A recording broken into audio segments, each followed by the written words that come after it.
нахустин музокира доир ба созишномаи нави шарикии густурда ва ҳамкорӣ миёни Иттиҳоди Аврупо ва Тоҷикистон дар душанбе шурӯъ гардид. намояндагони Иттиҳоди Аврупо баъд аз мулоқоту гуфтушунид бо ҷониби Тоҷикистон дар ҳузури хабарнигорон ба аҳамияти ин созишнома таъкид карданд.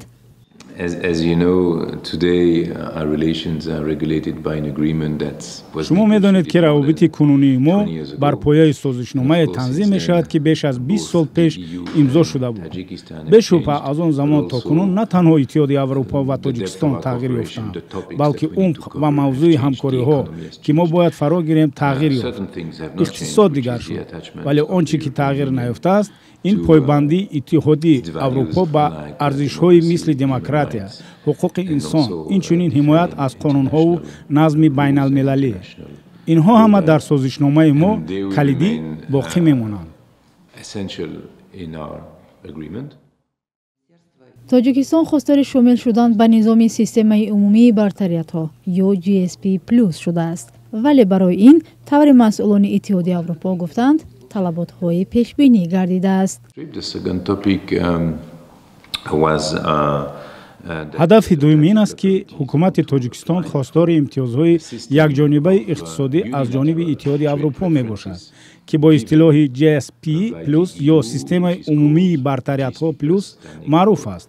плюс инҷо ба маънои он аст ки ин на танҳо абзори тиҷоратӣ, балки як абзори сиёсӣ ҳам ҳаст, чунки барои дастёбӣ ба ин имтиёз шумо бояд 27 эъломияи байналмилалиро имзо ва ба тасвиб расонед, ки бахшҳои ҳуқуқи башар, ҳуқуқи коргар ва қоидаҳои муҳити зист ва дигарҳоро дар бар мегирад.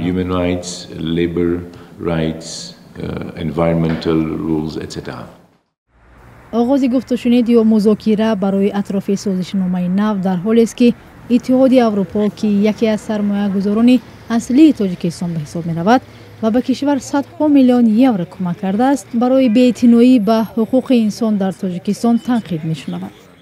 намояндагони созмон мегӯянд масъалаи риояи ҳуқуқи инсон дар созишномаи нав низ дар маркази таваҷҷӯҳи онҳо қарор дорад.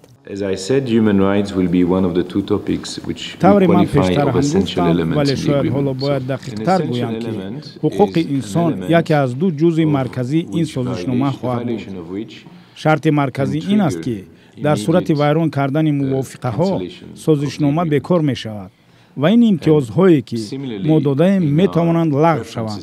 беларус як намунаи он аст.